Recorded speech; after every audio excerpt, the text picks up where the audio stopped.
नमस्कार दोस्तों, welcome to PK classes. दोस्तों, आज मैं आपके लिए थर्मोडायनेमिक प्रोसेस के बारे में समझाने जा रहा हूं। थर्मोडायनेमिक प्रोसेस में constant volume process, constant pressure process, constant temperature process, adiabatic process, इन सभी में प्रेशर वॉल्यूम टेम्परेचर में क्या संबंध होता है, हीट सप्लाई क्या होती है, चेंज इंटरनल एनर्जी क्या होती है, वर्क डन क्या होगा, ये सारे रिलेटेड जो पैरामीटर्स है ये सभी मैं आपको इन सभी प्रोसेस में एक्सप्लेन करूंगा। तो इसके पहले वाले वीडियो में आपको रिवर्सिबल एंड इरिवर्सिबल प्रोसेस के बारे में बता चुका हूं। तो आज जो आपकी थर्मोडायनेमिक प्रोसेस में ये 4 प्रोसेस हैं, इनको समझाऊंगा।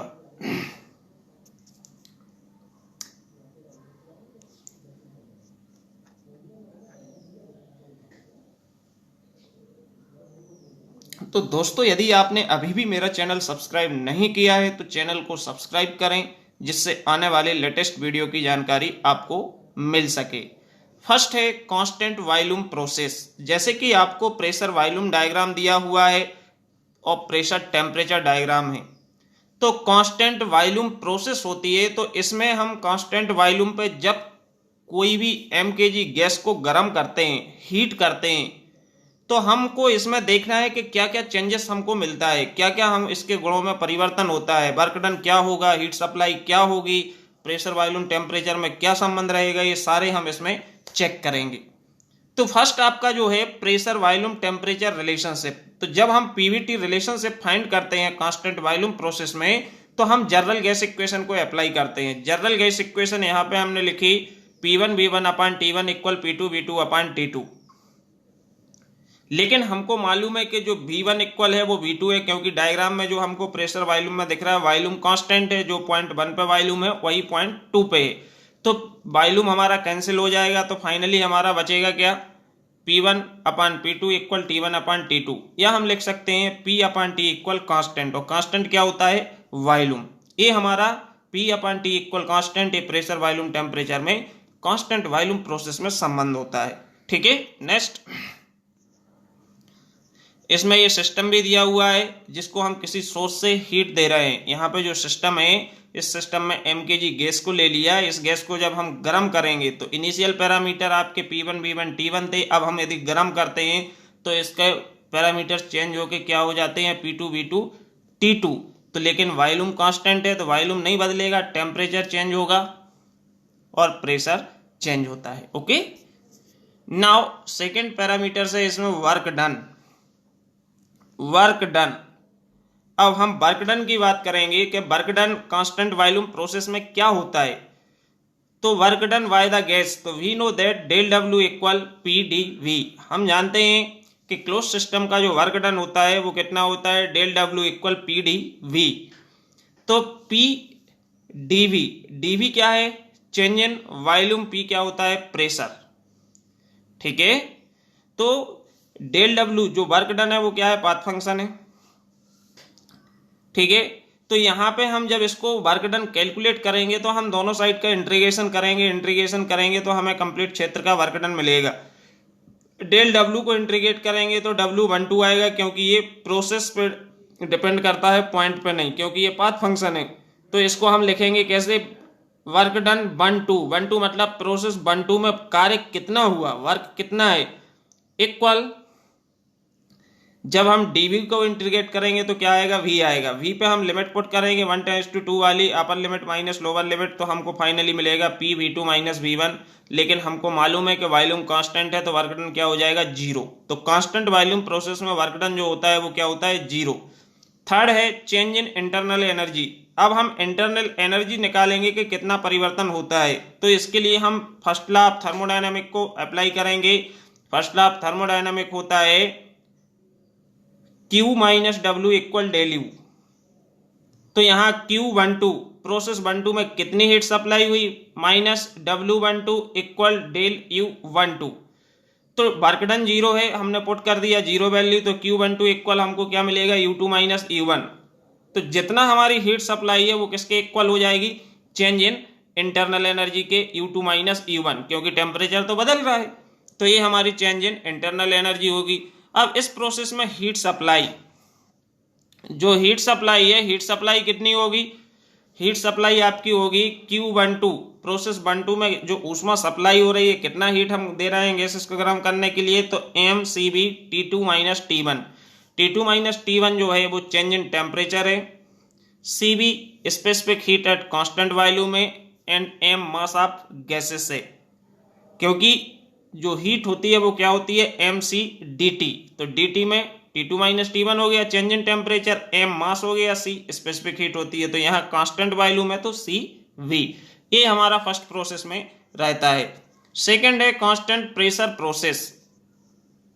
अब कांस्टेंट प्रेशर प्रोसेस के लिए हमने देखा पीवी डायग्राम ड्रा किया, प्रेशर वॉल्यूम डायग्राम ड्रा किया, जिसमें हमने रिप्रेजेंट किया 1 से 2 कांस्टेंट प्रेशर, जो प्रेशर पॉइंट 1 पे हो वही प्रेशर पॉइंट 2 पे है। तो हमने एक पिस्टन एंड सिलेंडर अरेंजमेंट लिया, जिसमें हमने गैसेस को mkg गैसेस को फिल किया या 1 kg गैसेस को लिया। इसके बाद हमने इसको हीट किया, तो हमको क्या है कि प्रेशर बढ़ना चाहिए, लेकिन प्रेशर नहीं बढ़ रहा है, ये हमारी पिस्टन अपवर्ड मूव करती जाएगी तो प्रेशर वही रहेगा, कांस्टेंट प्रोसेस है। तो मीन्स इनिशियल और फाइनल पोजीशन है, मतलब वॉल्यूम तो चेंज हो रहा है। तो when gas is heated at constant pressure its temperature and volume increase. जब हम गैस को कांस्टेंट प्रेशर पर हीट करते हैं तो प्रेशर क्या होता है, टेम्परेचर वॉल्यूम इंक्रीज होता है। Since there is change in volume therefore heat is utilised to increase the internal energy and for doing some work.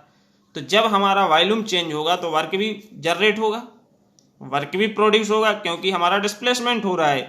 तो इसमें पीवी डायग्राम, तो फर्स्ट इसमें जो आपका पैरामीटर्स है प्रेशर वॉल्यूम टेम्परेचर रिलेशनशिप, इन तीनों में क्या संबंध होगा कांस्टेंट प्रेशर प्रोसेस में।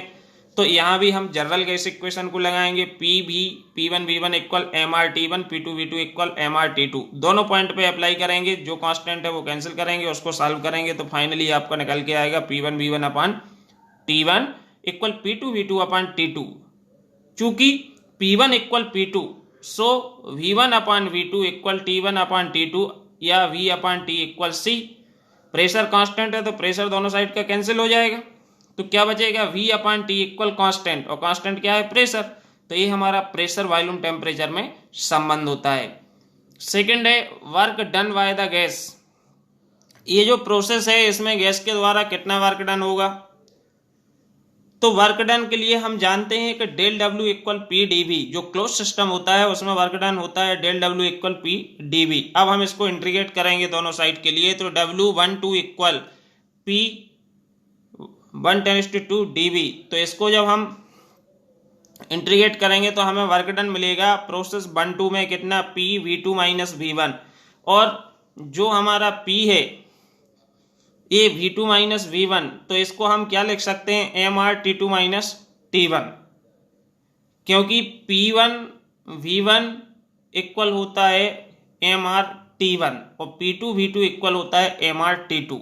तो इसको हम इस फॉर्म में भी लिख सकते हैं MRT2 माइनस T1। ये हमारा कांस्टेंट प्रेशर प्रोसेस में वर्क डन होता है।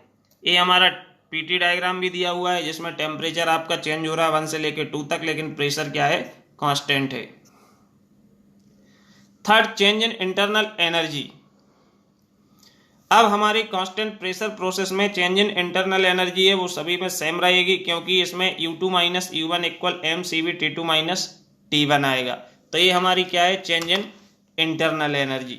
ठीक है, नेक्स्ट है हीट सप्लाई।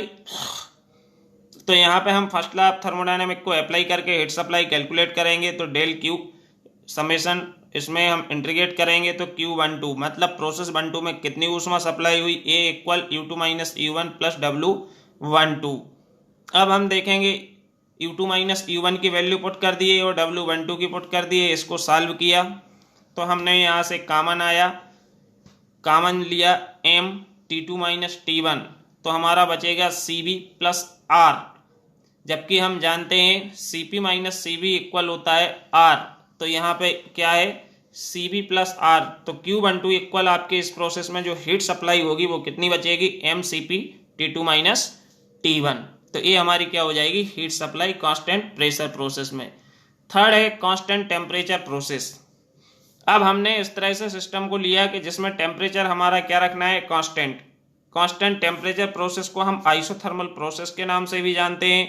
तो इसमें आपने पीवी डायग्राम ड्रा किया और पीटी डायग्राम ड्रा किया। तो आइसोथर्मल जो प्रोसेस होती है उसमें पीवी इक्वल कांस्टेंट होता है और कांस्टेंट क्या होता है, टेम्परेचर। तो in isothermal process temperature of working substance remains constant during its compression और एक्सपांशन। हम कंप्रेशन या एक्सपांशन के दौरान बात करें तो आइसोथर्मल जो प्रोसेस है उसमें टेम्परेचर क्या होता है, फिक्स होता है, कांस्टेंट होता है। In case of isothermal process no change of temperature, enthalpy and internal energy. यदि आइसोथर्मल प्रोसेस है तो इसमें ये पैरामीटर्स हमारे चेंज नहीं होंगे। तो आइए हम देखते हैं इसमें pressure volume temperature relationship, Pvt relationship क्या है।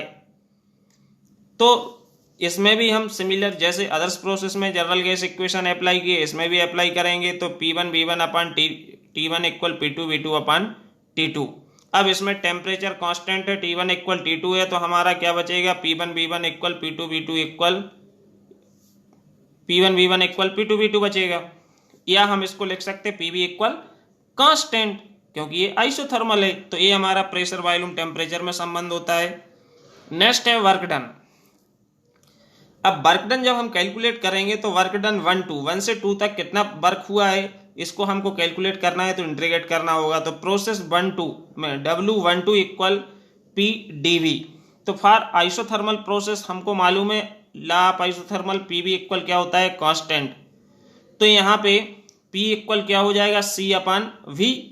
तो P इक्वल होगा C अपान V, इसकी वैल्यू हम इसमें पुट करेंगे तो 1:2 लिमिट हो जाएगी C अपान V into dV। C constant है, उसको हम कॉमन बाहर ले लेंगे। इसके बाद dV अपान V को इंटीग्रेट करेंगे तो log V आएगा। इसमें लिमिट पुट करेंगे तो W12 equal P1 V1 log V2 minus log V1। या हम इसको लिख सकते हैं W12 equal P1 V1 log V2 अपान V1। ये हमारा आइसोथर्मल प्रोसेस में वर्क डन होता है। ओके, नेक्स्ट है change in internal energy.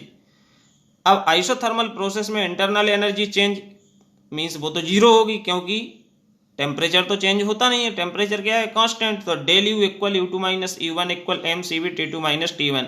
Temperature constant है तो del U equal U2 minus U1 equal 0 means U2 equal क्या होगा, U1। बराबर ही होंगे दोनों पॉइंट पे, क्योंकि टेम्परेचर है कांस्टेंट, तो जो इंटरनल एनर्जी है वो बदलेगी नहीं। हीट सप्लाई, हीट सप्लाई हमारी क्या होगी, हीट सप्लाई होगी, हीट सप्लाई किसके बराबर होगी, वर्क डन के, क्योंकि चेंज इन इंटरनल एनर्जी 0 हो जाएगी। तो जब हम फर्स्ट लॉ के इसमें रिलेशन में अप्लाई करेंगे तो Q12 equal W12 plus del U equal 0। तो Q12 इक्वल किसके इक्वल है, जितना हीट सप्लाई करेंगे सारी की सारी वर्क के इक्वल होगी, वर्क में बराबर होगी। Adiabatic process, in adiabatic process also known as isentropic process. In adiabatic process neither heat supply nor heat reject between system and surrounding.